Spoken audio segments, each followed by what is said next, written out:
Exams का season चल रहा है या फिर अभी अभी खत्म हुआ है, मिड टर्म्स की बात कर रहा हूं मैं। और आप में से कई सारे ऐसे बच्चे होंगे जो कि बहुत अच्छा परफॉर्म कर चुके होंगे and they will be in a very good place. तो ये वीडियो उनके लिए नहीं है, ये वीडियो उन बच्चों के लिए है who are in that phase of dilemma, जहां पे वो लोग अपने आप को कोस रहे हैं शायद बैठ के, क्योंकि उनके कुछ एग्जाम शायद बहुत खराब जा चुके हैं और उनको लग रहा होगा कि अरे यार मैं फेल हो जाऊंगा, मेरे मार्क्स खराब आएंगे, और इसके चलते उनके दिमाग में ना कुछ बहुत ही भयानक विचार घर कर बैठ गए होंगे, जैसे कि I am not good enough, I am a failure, what will the people think who have so many expectations with me in my life, what will they think of me? उनकी नजरों में मेरी इज्जत गिर जाएगी। तो let me tell you something, psychology की पढ़ाई करने के बाद इतने सालों से मैं एक चीज समझ चुका हूं कि the world is not black and white. और साइकोलॉजी में एक चीज होती है कॉग्निटिव डिस्टॉर्शन नाम की, क्योंकि जब भी हम ऐसे फियरफुल सिचुएशंस में रहते हैं ना, जब भी हम ऐसी कोई चीज एक्सपीरियंस करते हैं जहां पे हमें लगता है कि यार हम एक सेल्फ डाउट के पैटर्न में जा चुके हैं, एक विशियस साइकिल में फंस चुके हैं ना, तो वहां पे आपको मैं एक चीज बता दूं, the world is not black and white, और कॉग्निटिव डिस्टॉर्शन के आप शिकार हो चुके होंगे। Because if you are thinking you are very bad और you are good for nothing, या फिर you have become a failure, और the people in your life who matter to you the most वो लोग आपके बारे में कम सोचने लगेंगे, then I must tell you it's just a reminder कि आप गलत सोच रहे हैं। क्योंकि the people in your life who actually value you ना, they will value you regardless of your exams. और एक और चीज, ये सिर्फ मिड टर्म था, ये प्रैक्टिस करने का समय था, तो यहां पे गलतियां हो गई, बहुत अच्छी बात है, क्योंकि हम फ्यूचर में वही गलतियां नहीं दोहराएंगे, ये बात भी हम यहां पे सीख चुके होंगे। बिकॉज सक्सेस हमें ज्यादा नहीं सिखाती, फेलियर से हम चीजें ज्यादा सीखते हैं।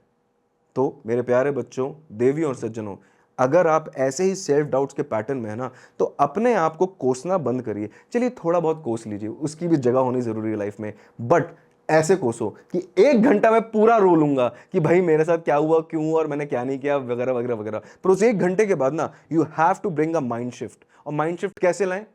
कुछ क्वेश्चंस पूछिए अपने आप से।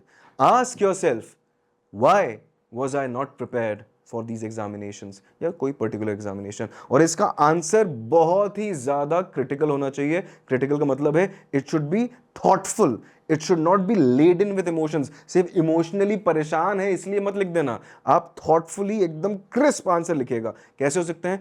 I did not have enough time, मेरे पास पूरा समय नहीं था इतने सारे चैप्टर्स को प्रिपेयर करने के लिए। या फिर I did not have enough resources, मेरे पास जो नोट्स होने चाहिए थे, मेरे पास जो रिसोर्सेज होने चाहिए थे, वो शायद मेरे पास नहीं थे। या फिर I had certain familial responsibilities, मेरी पे ऐसी कुछ फैमिली की रिस्पॉन्सिबिलिटीज थी जिसके तहत मैं अपना पूरा ध्यान इन एग्जाम्स पे नहीं लगा पाया। और अगर आपने इस क्वेश्चन का इस तरीके से आंसर किया ना, तो तब आप प्रॉब्लम सॉल्विंग की तरफ जाएंगे, ना कि एक ऐसे साइकिल में घूमते रहेंगे जहां पे आपको कुछ नहीं मिल रहा है, सिर्फ बहुत सारा पेन, बहुत सारा हर्ट और ऐसा फियर जो कि एंजाइटी में तब्दील हो जाएगा। व्हाई? क्योंकि यार तुम ऑलरेडी बोर्ड्स में हो, बोर्ड्स के समय पे ऑलरेडी इतना प्रेशर होता है। और मैंने पुराने वीडियोस में आपको ऑलरेडी बताया ना कि स्ट्रेस और टाइम मैनेजमेंट भी बहुत ही क्रूशियल चीज है when we talk about your board examinations.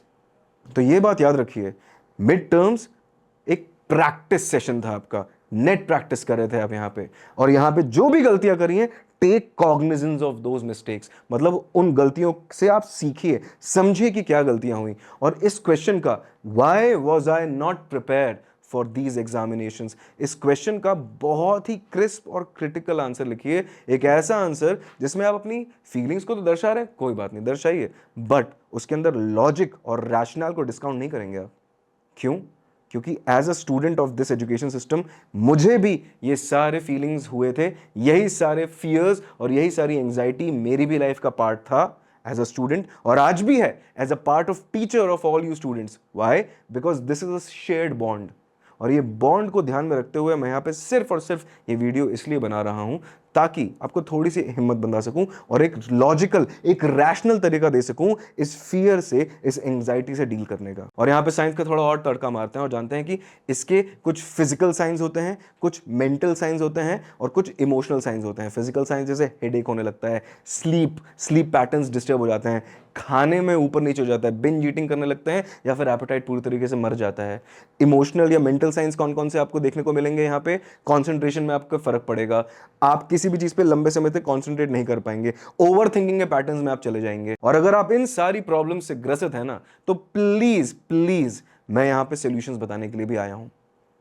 पहला सॉल्यूशन, एक्सरसाइज को मत छोड़िए। Remember, E for exercise, E for endorphin. Endorphin is a feel good hormone, क्योंकि ये सारी फीलिंग्स जो है ना, ये दिमाग का केमिकल लोचा है, और इसको एड्रेस करने का एक तरीका है हम फिजिकल एक्सरसाइज करें। आपको खुद पता होगा, जिस दिन आप एक्सरसाइज करते हैं वो दिन बेहतर जाता है। तो प्लीज ये जितनी एक्स्ट्रा एनर्जी है ना, ये फ्रस्ट्रेशन, ये एनर्जी, ये सारी फीलिंग्स आर एनर्जी, इस एनर्जी को निकालना बहुत जरूरी है कंस्ट्रक्टिव तरीके से, क्योंकि घर में बैठे बैठे किसी कोने में कुड़कुड़ाने से आपको कुछ नहीं मिलेगा। ये आपको पता है, आप ऑलरेडी ये कर चुके हैं, मैं भी कर चुका हूं, मुझे भी पता है इससे ज्यादा कुछ मिला नहीं।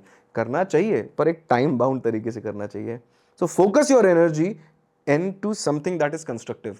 एक्सरसाइज कर थोड़ी देर के लिए, 15 मिनट, 10 मिनट, 5 मिनट पर एक्सरसाइज कर, अच्छा लगेगा।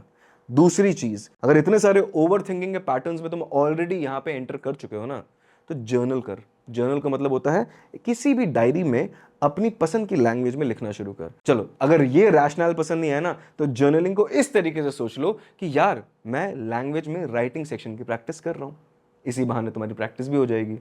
जो भी तुम्हें रैशनल लगाना है, जो भी तुम्हें इसके पीछे लॉजिक लगाना है, ये दो तरीके मैं तुम्हें सिंपल सिंपल बता रहा हूं। एक तरीका अपने बॉडी का ख्याल रखने का, क्योंकि स्ट्रेस और एंजाइटी फिजिकली भी मैनिफेस्ट करती है, और दूसरा तरीका अपने माइंड के अपकीप के लिए। क्यों? क्योंकि स्ट्रेस एंजाइटी ऑफ कोर्स हमारे मेंटल स्टेबिलिटी को अफेक्ट करती है। तो प्यारे बच्चों, देवियों और सज्जनों, कहने का सिर्फ इतना सा तात्पर्य है इस पूरे वीडियो का कि आप अकेले नहीं हैं। ये सारी चीज़ें जो आप एक्सपीरियंस कर रहे हैं काफ़ी नॉर्मल हैं, बट इसकी वजह से हम ये ना भूल जाएं कि अभी भी जो मेन एग्जाम है हमारा, जो हमारा फाइनल एग्जाम है बोर्ड्स का, वो अभी भी बचा हुआ है, और उसके लिए हमारे पास इनफ टाइम है। साथ में मिलकर पढ़ाई कर रहे हैं ना, अभी भी साथ थे, आगे भी साथ रहेंगे। Please do not lose hope. और ये जो तरीके मैंने आपसे शेयर किए हैं, इन तरीकों से आप अपना ख्याल रखें। कमेंट्स में लिख के प्लीज बताएं if you are going through anything that is troublesome to you. कोई भी चीज आपको स्ट्रेस दे रही है, कोई भी चीज आपको परेशान कर रही है, please share it with us. हम यहाँ पे हैं, and I will make sure कि हम इन क्वेश्चंस का आपको कमेंट्स में आंसर दें, क्योंकि शेयर करने से ना बर्डन थोड़ा सा हल्का हो जाता है। और जाते जाते एक छोटा सा ज्ञान, the past is unalterable, the future is unpredictable, and it is only the present that we have full control of. तो अभी प्रेजेंट में जीना जरूरी है, इस प्रेजेंट का कंट्रोल लीजिए। कोई भी दिक्कत हो कमेंट सेक्शन में, मैं आपके साथ हूँ। जल्दी मिलता है।